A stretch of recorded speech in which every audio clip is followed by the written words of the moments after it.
एक बार की बात है। पहाड़ी के नीचे बसे एक छोटे से गांव में एक जवान लड़का रहता था। वह लड़का उस पूरे गांव में अपने आलस्य और काम चोरी के लिए प्रसिद्ध था।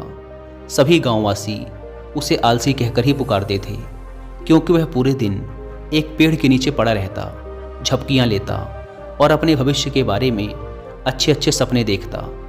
उसके दिन ऐसे ही आलस्य में गुजर रहे थे। लेकिन एक दिन उस गांव में एक बौद्ध भिक्षु पधारे, जो कि अगले 3 दिनों तक उसी गांव में ठहरने वाले थे।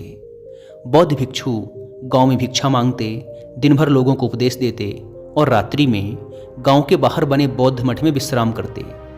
बौद्ध भिक्षु जब भी भिक्षाटन के लिए जाते और भिक्षा लेकर वापस लौटते, तो वो हर बार उस जवान लड़के को उसी पेड़ के नीचे लेटा हुआ पाते।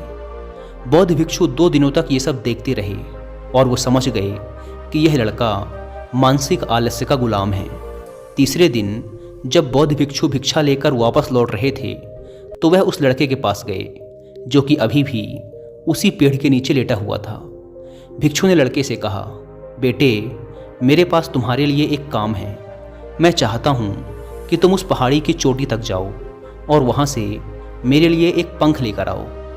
लड़के ने लेटे लेटे ही अपना सिर पहाड़ी की तरफ घुमाया और उसकी सबसे ऊंची चोटी तक अपनी नज़र दौड़ाई। उसके बाद उसने बौद्ध भिक्षु की तरफ देखा और उपहास उड़ाते हुए कहा, यह असंभव है, मैं उस पहाड़ी के शिखर तक नहीं जा सकता, मैं बहुत आलसी हूँ। बौद्ध भिक्षु ने मुस्कुराते हुए कहा, अरे, लेकिन मुझे जिस पंख की तलाश है वो इस पहाड़ी के शिखर पर भी नहीं मिलेगा। वो तो इस पहाड़ी के दूसरी तरफ एक गुफा के अंदर मिलेगा, जिसके लिए इस पहाड़ी के शिखर तक चढ़कर दूसरी तरफ नीचे उतरना होगा। लेकिन वह कोई साधारण पंख नहीं है। ऐसा पंख तुमने आज तक नहीं देखा होगा। वो एक बहुत ही दुर्लभ लेकिन सुंदर पंख है, जो अपनी रोशनी बिखेरता है। भिक्षु की इन बातों से उस लड़के के अंदर उत्सुकता जागी। उसने आज से पहले ऐसे किसी पंख के बारे में कभी नहीं सुना था और ऐसे रोमांचक सफ़र के बारे में सोचकर वह अंदर से उत्साहित हो उठा। इसीलिए उसने भिक्षु की चुनौती को स्वीकार करने का निश्चय किया और वह पहाड़ी की तरफ चल पड़ा। लेकिन चढ़ाई बहुत लंबी और कठिन थी। जल्द ही लड़के का शरीर थकने लगा, सांस फूलने लगी और शरीर से काफ़ी पसीना बहने लगा। लेकिन फिर भी उसने चलना जारी रखा। वो जैसे जैसे ऊपर और ऊपर चढ़ता गया, उसे प्रसन्नता और उत्साह की अनुभूति होने लगी, जिसे उसने आज से पहले कभी महसूस नहीं किया था। अंततः जब वह कड़ी मेहनत और लंबे प्रयास के बाद पहाड़ी के शिखर पर पहुंचा, तो वह पूरी तरह से थक चुका था। लेकिन वह बहुत खुश था। उसे अंदर से आत्मसंतुष्टि का एहसास हो रहा था।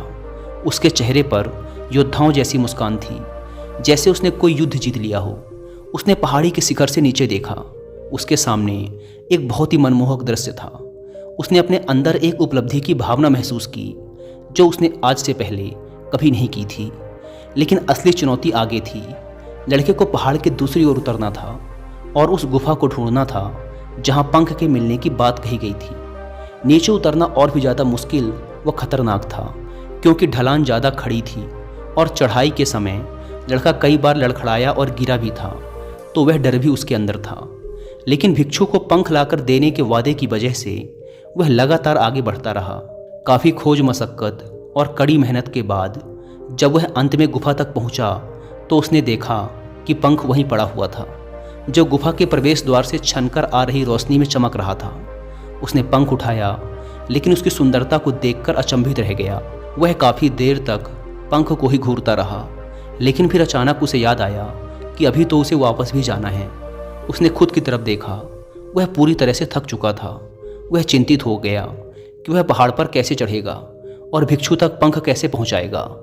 एक पल के लिए उसने हार मानने के बारे में सोचा, लेकिन फिर उसे वह उपलब्धि और गर्व की भावना याद आ गई, जो उसने पहाड़ी के शिखर पर पहुंचने पर महसूस की थी। उसे एहसास हुआ कि उसके अंदर इस सफ़र को दोबारा पूरा करने की ताकत और दृढ़ संकल्प है। वह दोबारा पहाड़ी पर चढ़ने लगा। उसकी मांसपेशियों में दर्द हो रहा था, पैर कांप रहे थे, फेफड़े फटे जा रहे थे। वह कई बार लड़खड़ाकर गिर भी पड़ा, लेकिन उसने हार नहीं मानी।